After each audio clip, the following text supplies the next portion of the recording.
Grabe, napagod ako doon sa push-up na yun Pero hindi pa tapos. Hindi pa tapos ang aking exercise for the day. What's up y'all? It's your boy James B. And I'm back with a new exercise para sa inyo. This is the leg race. Okay, so kakatapos ko lang mag-push-up na to Nagre-recover pa ako. So naghihintay ako ng actually naghihintay ako ng 3 minutes bago ko gawin yung leg race. Nagpapawisan pa ako, punas-punas ng konti. Pero skip ko na yung video. Wait lang. Okay, ayan. With my editing skills, na-skip ko na agad sa exercise part. So what I do, I put my hands sa aking abs. Then nililift ko siya vertically.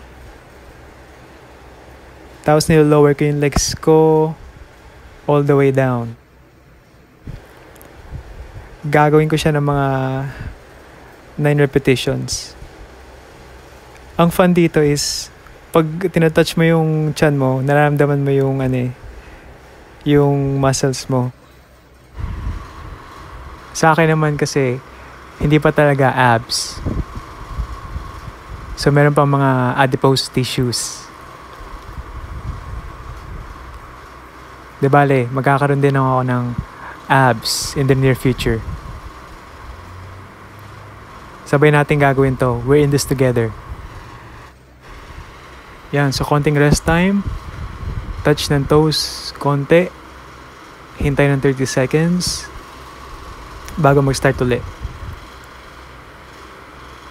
So the same with my other routines.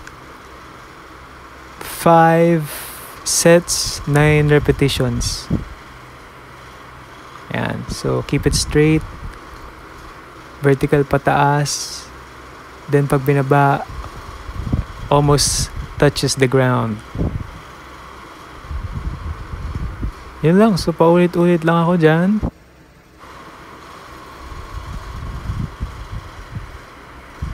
Hanggang sa mapagod. Konting toe touch ulit. Ganyan.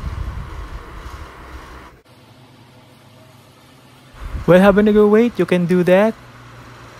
Stretch ng likod. Sarap sa feeling yan. Then after 30 seconds, do it again.